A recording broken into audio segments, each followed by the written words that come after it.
Let's start with our next question. Question number 127 on page number 3.159. 127, page number 3.159 from the book D.K. Goyal. चलिए शुरू करते हैं. Accounting ratios का chapter है. Quick ratio of a company is 0.8:1. Quick ratio. इस तरीके के question में आपको क्या बताना है? इंक्रीज होगा, डिक्रीज होगा, नो चेंज होगा, ये सब चीजें आपको बतानी है कि रेशियो में क्या इफेक्ट आएगा. Quick ratio equal to 0.80:1. आप इसे 0.8 भी लिख सकते हैं. And assumed data for the same are quick assets rupee 8 lakh and current liabilities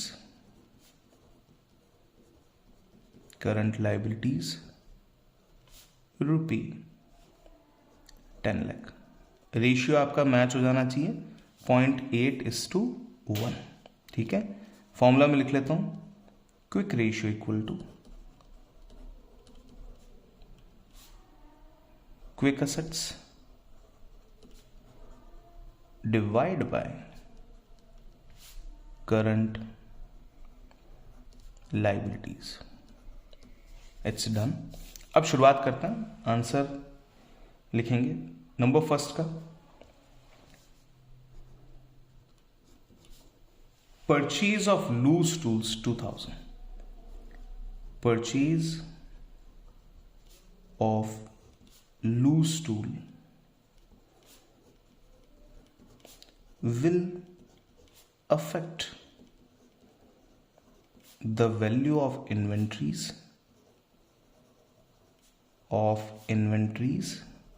loose tool inventory का पार्ट है.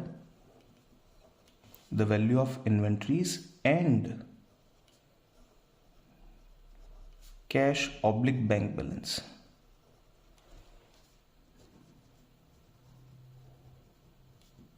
ठीक है. अब वैसे देखा जाए तो लूज टूल को पार्ट ऑफ इन्वेंट्री माना जाता है, लेकिन करंट असेट के केस में इसे इन्वेंट्री का पार्ट भी नहीं मान के और नॉन करंट असेट की कैटेगरी में डाल दिया जाता है. तो लूज टूल हमारे लिए यहाँ पे परचेज ऑफ लूज टूल जो है वो इग्नोरेंट कैटेगरी है. कैश बैंक बैलेंस के अंदर जो चेंजेस आ रहा है उसको हम देख सकते हैं. Decrease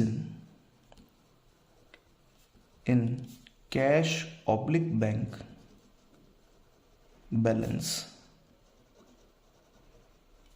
will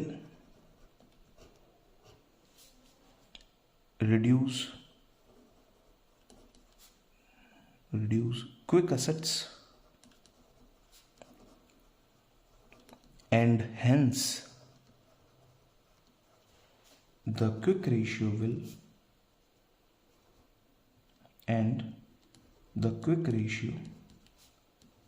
will decrease. ठीक है. क्विक रेशियो की वैल्यू डिक्रीज हो जाएगी. देखिए इन्वेंट्री का पार्ट है और क्विक असेट में इन्वेंट्री आती नहीं है. अगर हम लूज टूल को एज अ इन्वेंट्री भी देखें तो वो इन्वेंट्री भी इग्नोर कर देता है, क्योंकि हम करंट असेट में इन्वेंट्री को लेते हैं लेकिन लूज टूल को इन्वेंट्री में से इग्नोर कर दिया जाता है. तो एक तरीके से नॉन करंट असेट की कैटेगरी हो गई तो लूज टूल को बाहर निकाल देते हैं. पूरा ही इस क्वेश्चन की ही बाहर रख लेते हैं लूज टूल को, क्योंकि वो पार्ट ऑफ करंट असेट नहीं है. अब बात करते हैं हम कि यहाँ पे क्विक रेशियो जो है उस पर क्या इंपैक्ट आएगा. कैश एंड बैंक का जो बैलेंस है वो कम हो रहा है और कैश एंड बैंक के बैलेंस के कम होने से क्विक असेट की वैल्यू कम हो रही है एंड अकॉर्डिंगली रेशियो डाउन हो जाएगा. Number 2, insurance premium paid in advance. Insurance premium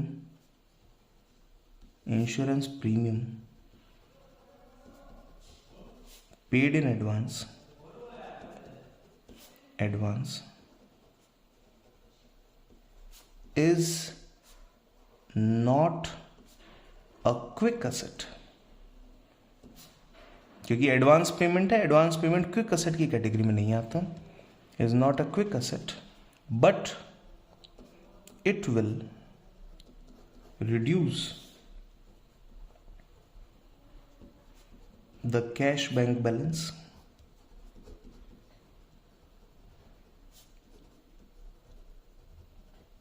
इससे क्या होगा, कैश बैंक का बैलेंस तो रिड्यूस हो गई, कैश या फिर bank, but it will reduce the cash bank balance and hence the quick ratio will decrease. Quick ratio की वैल्यू कम हो जाएगी। Number 3, sale of goods on credit. Sale of goods on credit will on one hand reduce inventory, bracket में लिख लीजिए, not a quick asset, and on other hand increase the value of debtors.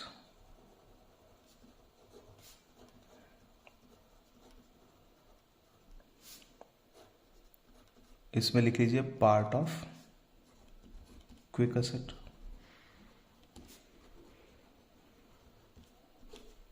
Thus, due to increase in quick assets,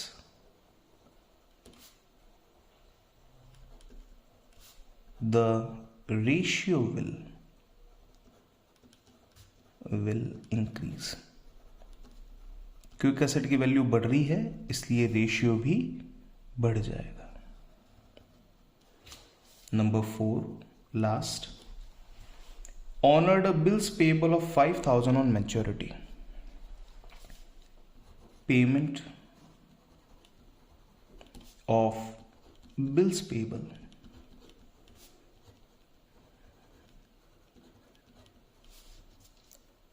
will reduce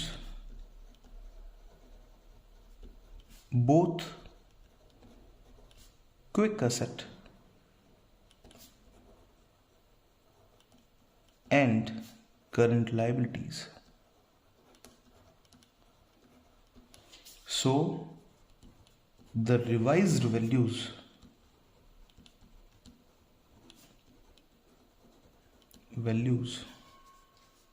of the formula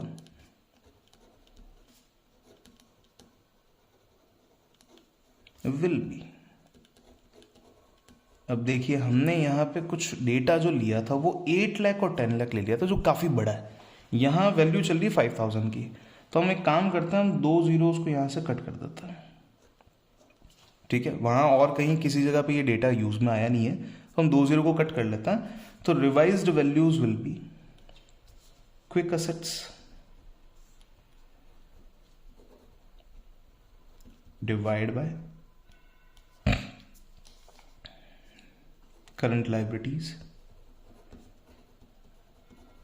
equal to, पहले 8,000 था, 8,000 में से 5,000 को less करता है, इट विल बी 3,000, और पहले 10,000 का करंट लाइबिलिटी था और 10,000 की करंट लाइबिलिटी में से 5,000 लेस करता है, इट इज 5,000।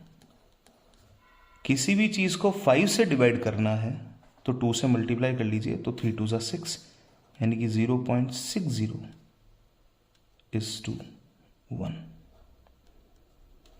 तो यहां जो रेशियो है ये रेशियो गिर जाएगा। Thus the quick ratio